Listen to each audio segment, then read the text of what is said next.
BX1+. Le face-à-face. Mais tout de suite, on va s'intéresser au football, à l'enthousiasme, ça c'est la version positive, et parfois au chauvinisme qui accompagne un certain nombre de matchs, ça c'est la version un petit peu plus négative. On va en discuter avec Grégory Baillet, qui est chef d'édition sport pour le groupe Rossel, c'est-à-dire Sud Presse et Le Soir, et Jean-Michel De Waal, qui est sociologue, politologue, qui suit particulièrement le sport et qui est professeur à l'Université libre de Bruxelles. On leur donne la parole dans un instant, mais d'abord on va quand même souligner un petit peu l'état d'excitation qui s'est emparé du pays depuis quelques jours, cette fièvre belge dont on va même pouvoir dire, Vanessa Lullier, qu'elle est parfois encouragée par les plus hautes autorités. Ah oui, en tout cas si on regarde les réseaux sociaux, on peut dire effectivement qu'il y a bien une fièvre noire, jaune, rouge depuis quelques jours.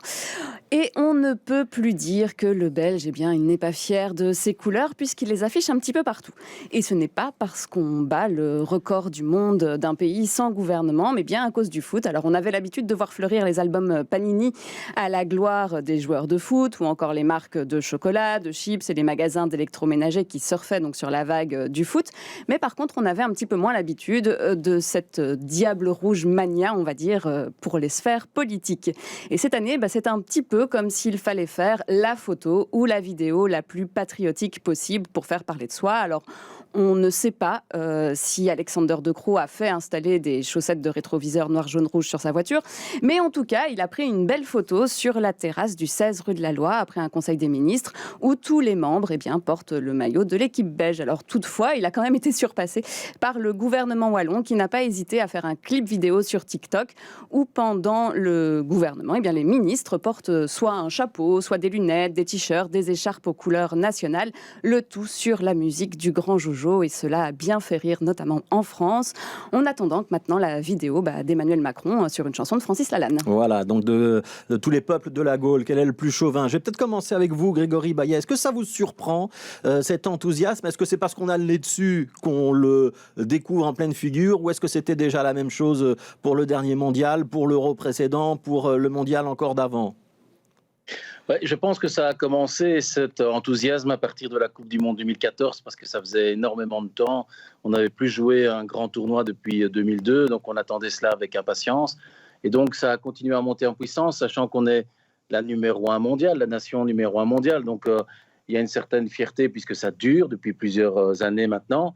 Donc je pense que les gens, surtout qu'on est passé tout près quand même du titre mondial. On était tombé à l'époque... je ne suis pas le seul à le dire, c'est Modric qui le dit, un Croate qui a été élu meilleur joueur de la Coupe du Monde en 2018, que la France avait été assez cynique lors de cette Coupe du Monde, et donc elle s'est imposée, on retient toujours le vainqueur, mais on s'est dit qu'on est vraiment passé tout près de ce fameux titre mondial, et donc je pense qu'aujourd'hui, les supporters belges s'imaginent gagner cet euro. Donc je comprends cette ferveur. Ouais. Est-ce qu'ils ont raison, les supporters belges, vous qui suivez le foot depuis très très longtemps? Ou est-ce qu'il y a un petit peu d'auto-persuasion là-dedans? Je pense qu'en tout cas, on a envie de dire que c'est maintenant ou jamais. On est arrivé à un stade où on a une expérience incroyable. Demain, logiquement, si Dries Mertens joue, ce sera le 5e centenaire de l'équipe, c'est-à-dire le 5e joueur à obtenir 100 caps en équipe nationale. Il n'y a aucune autre équipe nationale qui a autant d'expérience dans ce tournoi. Donc, il y a des joueurs de talent. On a envie de dire qu'il y a une continuité. Donc, après, il y a énormément de blessés, mais je pense qu'il y a une possibilité, elle est claire. Maintenant, c'est vrai que la France est largement favorite avec tout son talent. Ouais, alors on va rappeler aussi que c'est la génération dorée, que c'est peut-être aussi un peu pour eux la dernière chance, les Witsel, Hazard, De Bruyne, etc. Je voudrais avoir l'avis du politologue, sociologue maintenant, Jean-Michel De Waal. Quand vous voyez les politiques se réapproprier l'imagerie noir, jaune, rouge, se grimer, se mettre dans la peau du supporter, ça c'est quand même neuf. On sait que Jean-Luc Dehaene était capable de beaucoup d'excentricité, mais on n'a quand même pas vu Herman Van Rompuy ou Yves Le Terme en chasuble noir, jaune, rouge. À ce genre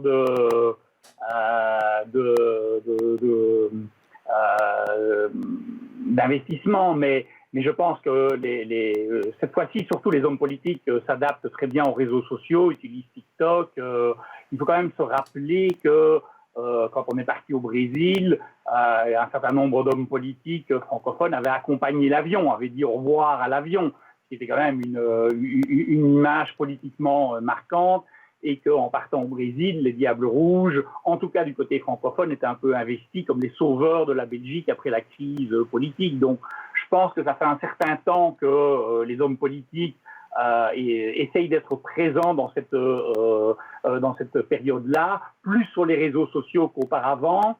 Alors on peut y voir de la récupération, mais d'autre part, s'ils ne le font pas, on les critique parce qu'ils ne sont pas présents. Moi, je me souviens de présence à Roland-Garros d'un certain nombre d'hommes politiques où on avait critiqué la présence d'hommes politiques, et puis l'année d'après, ils n'avaient pas été, et on leur est tombé dessus à bras raccourcis en disant « Comment vous n'allez même pas à Roland-Garros alors qu'une Belge va gagner ?» Donc c'est compliqué pour les hommes politiques de se positionner. Je ne pense pas qu'il y a vraiment quelque chose de nouveau à part une meilleure utilisation des réseaux sociaux.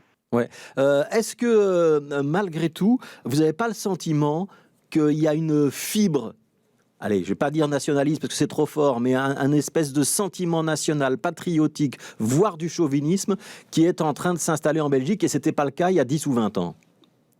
Donc évidemment, le football dans la société globalisée est à peu près le seul instrument qui permet au peuple de se dire français, espagnol, belge. Quand est-ce qu'on peut se dire belge? C'est plus après les défilés des victoires ou des défaites militaires, c'est plus à travers un enseignement patriotique. Et donc, oui, le football permet cette identification nationale, et je pense que pour nous, en Belgique, en fait, on devient un peuple comme les autres. À vrai dire, avant, on était l'exception. C'était nous qui n'avions pas le drapeau à la maison, c'est nous qui étions très peu fiers de nous-mêmes, et en fait, je pense qu'on devient aussi chauvin que les autres. Alors ça nous surprend. C'est aussi la première fois, je pense, dans l'histoire sportive, mais c'est tout de même très très important ce qui s'est passé lors de la dernière Coupe du Monde. On s'est tous dit pendant quelques heures, nous pourrions être champions du monde, mais quand est-ce qu'en Belgique, pays de la modestie, pays de l'autodénigrement, pays du complexe d'infériorité, on se dit on pourrait être les meilleurs du monde. Et donc voilà, ça fait du bien, et on a envie, surtout après la pandémie, de continuer à être dans le « ça fait du bien ». Alors, on va faire la comparaison avec ce qui se passe de l'autre côté de la frontière, parce que Grégory Baillet, sans qu'on lui en parle, a tout de suite parlé de cette demi-finale de la Coupe du Monde. Je vois que Jean-Michel De Waal a aussi un grand sourire. Et même si on est ici, dans ce studio, avec vous, entre gens intelligents, cultivés, particulièrement bien éduqués, on sent bien qu'il y a quand même un petit esprit de revanche, Vanessa Lhuillier. Ah oui, ça, on peut dire qu'elle a du mal à passer la pilule. Alors, et puis la France, elle vous a quand même un peu bassiné les oreilles pendant des années avec et 1, et 2, et 3-0. Et puis, vous en aviez aussi ras-le-bol d'entendre I Will Survive. Et puis, la Belgique, eh bien, elle a commencé à avoir une équipe, comme vous l'avez dit, à la hauteur aussi des grandes compétitions internationales, jusqu'à donc affronter la France en demi-finale de la Coupe du Monde. On ne va pas revenir là-dessus. Mais donc, à l'époque, c'est quand même Thibaut Courtois qui dégaine le premier en déclarant « On perd contre une équipe qui n'est pas meilleure que nous. On a perdu contre une équipe qui joue à rien, qui défend. » Alors en France, la pilule aussi n'est pas passé. Et puis il y a 2 jours, c'est Thomas Meunier qui a lancé un boulet de canon. Il a déclaré « Il faudrait quand même une belle armada pour nous battre ». Alors les Français n'ont donc pas tiré les premiers, mais ils ont riposté dans l'émission L'équipe du soir. Les commentateurs ont dit que les Belges allaient vite rentrer chez eux manger des frites et qu'ils ont le boulard, autrement dit la grosse tête.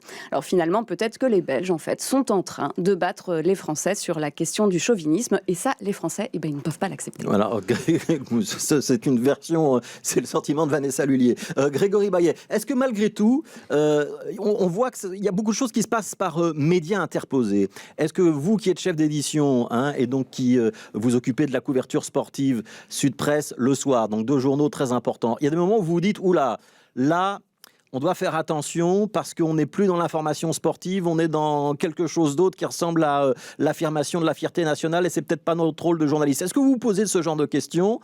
Ça, je la pose pour vous. Et est-ce que vous pensez que vos collègues français se la posent ? Évidemment qu'on se la pose. Je pense qu'on n'est pas là non plus pour... je pense qu'on est là aussi pour relater les événements, suivre une équipe qui est notre équipe nationale forcément. En même temps, ce sont les Diables Rouges qui jouent, c'est pas nous qui jouons sur le terrain. Moi, j'ai plus une impression qu'on a rebondi sur 2 à 3 personnages en France qui ont voulu, entre guillemets, faire parler d'eux, faire un peu mousser les choses. J'ai pas l'impression qu'en Belgique, on est dans cet état d'esprit-là. Et je pense que ce qui a changé, en fait, sincèrement, c'est que c'est comme Lisa Razou disait dans la fin des années 90, quand la France a été championne du monde, la France a développé ce qu'on a appelé une culture de la gagne. Et j'ai l'impression que la Belgique est en train de développer, ou a développé ces dernières années, cette culture de la gagne. Donc, il y a une volonté de toujours gagner. Il n'y a pas eu que Courtois qui a dit les choses après la défaite contre la France. Je me rappelle d'Eden Hazard qui a dit à la RTBF « Je préfère perdre avec cette Belgique que gagner avec cette France-là ». Donc, c'était aussi une phrase qui était lourde de conséquences. Les Français n'ont jamais soulevé cette phrase-là parce que je pense qu'Eden est presque considéré comme un Français par les Français. Je pense qu'ils prennent aussi un malin plaisir. Il y a l'histoire du seum. Ce sont plus les Français qui sont revenus à chaque fois avec le seum. Il y a encore eu une interview il n'y a pas si longtemps que cela dans Téléfoot avec Thibaut Courtois et on revient à chaque fois avec la même question, avec le seum, etc. Comme ils disent, on ne parle plus de revanche, c'est autre chose.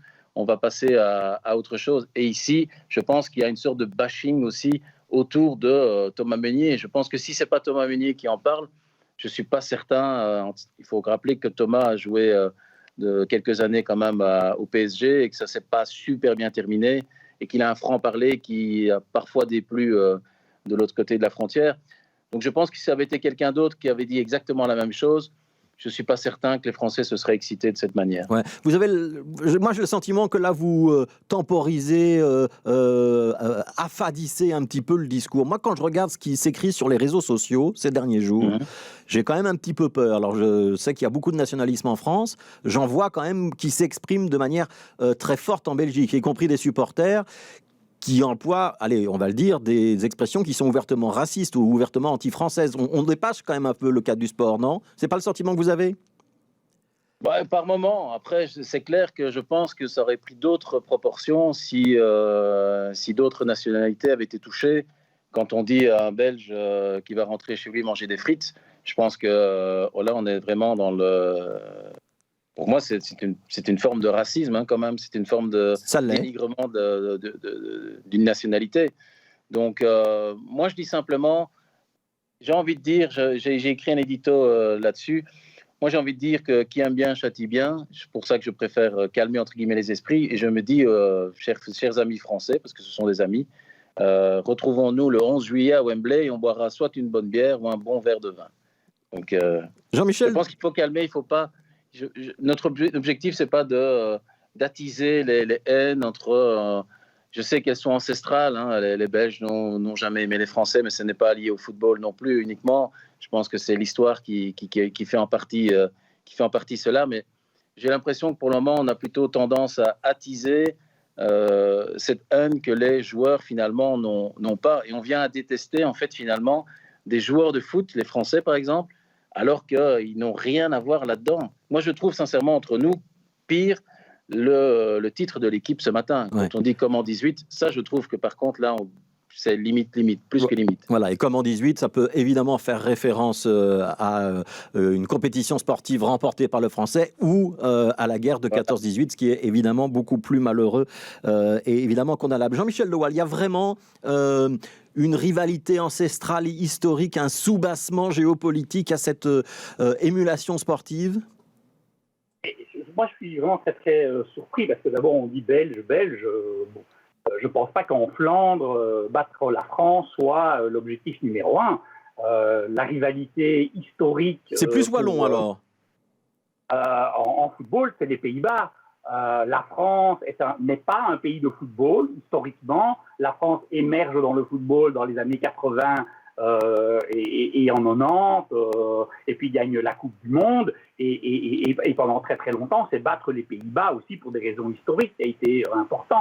Et je pense que tout ce débat ne touche absolument pas le nord du pays. Donc d'abord Belgique, francophone. Et pourquoi ? Alors moi, ce qui m'intéresse en tant que politologue, c'est pourquoi est-ce que les Belges sont si susceptibles par rapport à un tas de conneries que disent des tas de gens sur les tableaux, à la télévision. Il y a des tas de journalistes, il y a des tas d'émissions où on essaie de se faire remarquer, où on fait des déclarations comme ça pour faire monter l'audimat. C'est au plus provocateur. Mais pourquoi est-ce que nous nous sentons visés par le fait qu'on dit qu'on va manger des frites? C'est aussi parce que nous écoutons ce qui se passe en France, parce que nous parlons le français, mais ce côté cocardier, un peu crétin, agressif, mais je pense que si on lit la presse allemande, si on voit les émissions en Italie ou les émissions en Espagne, on en aurait tout autant. Donc moi, je suis assez surpris de notre susceptibilité et je suis bien d'accord qu'il faut quand même faire la différence entre des déclarations de l'un et de l'autre, et puis cette remarquable équipe de France. Et donc, je suis évidemment, comme tout Belge francophone, énervé par le côté cocardier français, et à la fois, il faut quand même reconnaître qu'ils ont une équipe absolument extraordinaire, et je trouve que nos réactions, parfois, ne sont pas à un niveau beaucoup, beaucoup plus élevé que...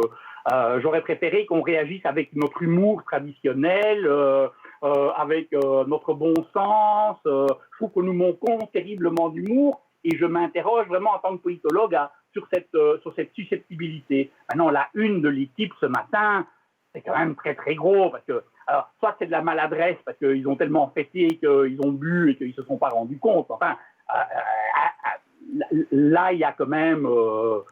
c'est tout de même très gros. Mais bon, voilà, c'est le climat politique en France aussi qui parle. Hein. On est quand même dans un climat où le président reçoit des gifles, où le Front National peut remporter des régions. Donc on est dans un climat politique français fort lourd. Voilà, et où on sonde les intentions de vote en faveur d'un chroniqueur qui s'appelle Éric Zemmour, pour donner encore un autre exemple pour aller dans votre sens. Grégory Baillet, est-ce qu'on peut faire de l'humour sur le foot, ou est-ce que avoir un peu trop de distance, un peu trop de second degré et peut-être un peu trop de modestie, ce serait mauvais pour le lectorat et donc mauvais pour les ventes?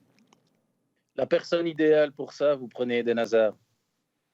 Il a cette manière, ça glisse sur lui tout ce qui se passe. Et il a ce côté humour vis-à-vis de tout ce qui se passe. Je pense qu'il y a des choses bien plus graves que le football. Et on lui a notamment reproché cette accolade après la défaite du Real Madrid contre Chelsea, qui était face à ses anciens équipiers. Eden Hazard, lui, il part du principe, voilà, on a joué un match, on l'a perdu. Maintenant, j'ai mes copains qui sont en face, je vais discuter avec eux, je vais rigoler avec eux. Je pense que c'est, entre guillemets, dans les joueurs, c'est un type qu'il faut regarder et suivre, parce que je pense qu'il a la bonne, entre guillemets, attitude, et que parfois on se prend un peu trop la tête sur quelque chose qui reste malgré tout du sport, même s'il y a énormément de business derrière, qu'il y a énormément d'envie. Évidemment, comme tout le monde, on a envie que les Belges aillent jusqu'au bout, ils gagnent enfin un tournoi avec cette équipe, quoi. Mais il faut raison garder. Ouais, quand on écrit sur les performances des Diables Rouges, on écrit les Diables Rouges, les footballeurs, ils, ou on écrit nous, la Belgique, on? Nous, on travaille plus sur les Diables Rouges. Comme je disais tout à l'heure, finalement, c'est eux qui jouent. Évidemment, il y a un côté, on a envie de s'attribuer les Diables. Forcément, c'est aussi notre pays, et donc on parle aux gens... mais ça reste quand même, au départ, quand même les Diables Rouges. Allez. Mes yeux, ça reste les Diables Rouges. Bon, ça va être la fin de cette émission, et pour prouver qu'on est peut-être moins chauvin que les Français, petite parenthèse, parce que je sais qu'on va me le reprocher, moi je suis français, hein, mais ça ne m'empêche pas d'être ici depuis 25 ans et d'essayer d'animer un débat avec un petit peu de recul et d'objectivité. Mais pour montrer qu'on est un peu moins chauvin que les Français, est-ce que Grégory Baillet et Jean-Michel Dewael, vous pourriez me dire toutes les qualités de l'équipe de France et les meilleurs joueurs, ceux que vous admirez et qui ne sont pas dans les Diables Rouges? Grégory Baillet. Si on pouvait avoir des joueurs comme Mbappé ou Kanté, je les prends tout de suite. Kanté, c'est un exemple type d'une personnalité exceptionnelle. Si je devais donner le Ballon d'Or aujourd'hui, c'est à lui que je le donne. Et parce qu'il a une humilité, c'est un vrai homme. C'est pas du flan, c'est pas du bling bling. Donc non, moi je n'ai strictement rien contre les Français. S'ils gagnent, ils gagnent. Et puis voilà, ma grand-mère était française, Donc, C'est ça je aussi. garde quand même une certaine attache, même si j'espère du fond du cœur que les Diables Rouges remporteront le tournoi. Ouais, c'est ça aussi la difficulté de notre situation, c'est qu'il y a très souvent des liens historiques, familiaux, en particulier à Bruxelles, où il y a une très forte communauté française qui est installée. Jean-Michel Dewaal, la même question que pour Grégory Baillet. Qu'est-ce que vous reconnaissez comme qualité chez les Français? Je suis subjugué par Mbappé et par son talent et par la maturité de ce gamin de 22 ans. C'est assez extraordinaire. Il pourrait avoir la grosse tête avec tout son pognon. Mon regret, c'est qu'il reste dans un petit championnat français que je trouve que tous les week-ends, je préférerais le voir en Bundesliga ou en Première Ligue jouer contre des grandes équipes plutôt que chaque week-end jouer contre Amiens ou Strasbourg, ce qui n'est pas à la hauteur de son talent. Voilà, c'était Jean-Michel Dewaal, politologue à l'ULB, l'Université libre de Bruxelles, et Grégory Baillet, chef d'édition sport au groupe Rossel, donc le soir, et la capitale notamment. Merci à tous les deux d'avoir été avec nous pendant quelques minutes, et on vous souhaite de très bons matchs, quelles que soient les équipes qui jouent, et quels que soient les gagnants, ou le gagnant au final, lors de la dernière soirée à Wembley. Bon, je vois que Jean-Michel Dewaal fait « Ouais, ok, d'accord, mais quand même un peu les Diables Rouges ». Voilà, allez, ce sera le résumé du débat. Merci à tous les deux.